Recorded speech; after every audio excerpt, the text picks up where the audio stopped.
va? C'était bien les fêtes? Allez, Baruch Hashem, reprend un cycle. Bereshit, on a raté, mais on va commencer à partir de Noah. Qu'est-ce qui s'est passé dans Noah?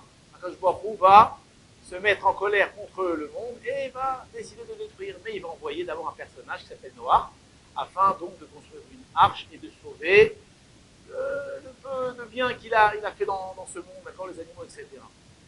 Maintenant, le verset va nous dire, le Torah nous raconte que c'était des gens extrêmement impies, des gens extrêmement pas bien.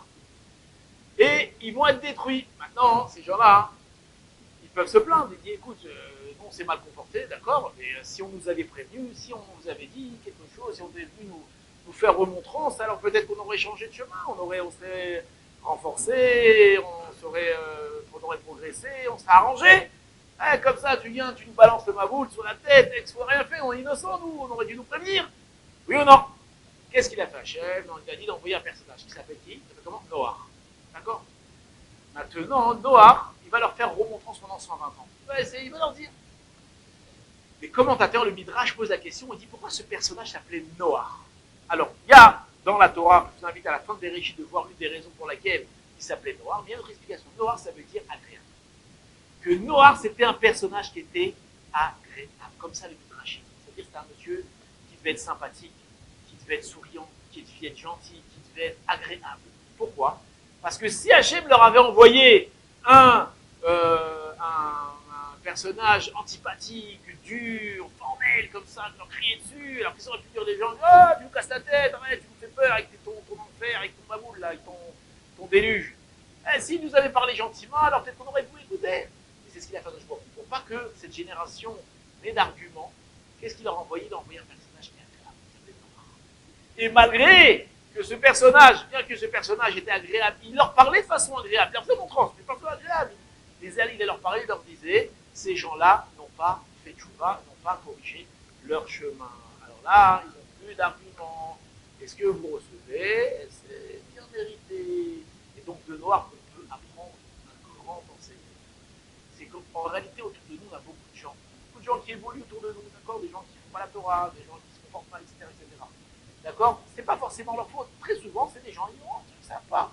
Maintenant, si toi, tu viens et tu es quelqu'un de formel, quelqu'un de difficile, quelqu'un qui donne pas envie, alors pourquoi est-ce que tu veux que ces gens-là s'arrangent?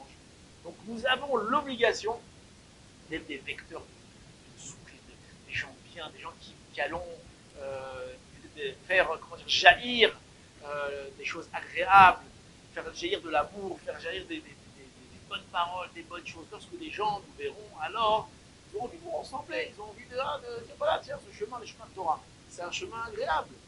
De la même façon dans nos maisons, d'accord, si on veut que nos maisons, nos enfants suivent la Torah, on veut que nos frères, nos sœurs, nos femmes, nos maris, etc., vivent la Torah de façon agréable, soyons nous-mêmes des vecteurs de cette gentillesse, cette agréabilité. Soyons comme Noah, des gens agréables. Et si on peut préciser encore, on voit que le verset là-bas nous dit que s'il avait été à la génération, il y a deux explications là-bas. On dit que Noir, il était dans sa génération, il a dit que c'était un reproche, c'était, au contraire, c'était une louange, que s'il avait été à l'époque d'Abraham, alors il était encore plus grand qu'Abraham. Pourquoi? Parce que lui, Noir, il évolue avec des gens qui étaient désagréables, qui ne voulaient pas écouter. Donc il était très fort, il était très agréable, très un vecteur de bien.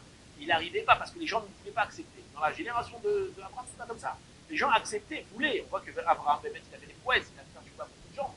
Et si Noah, avec son potentiel, avec son agréabilité, je ne sais pas si ça se dit en français, avait été à l'époque d'Abraham, il aurait fait encore plus qu'Abraham. Donc on voit que la force d'un sourire, la force d'être agréable, c'est une force extraordinaire. Ça peut faire tchouva des générations entières. Donc que Dieu soit avec nous, le Zrat Hashem, d'être agréable et souriant. Smile.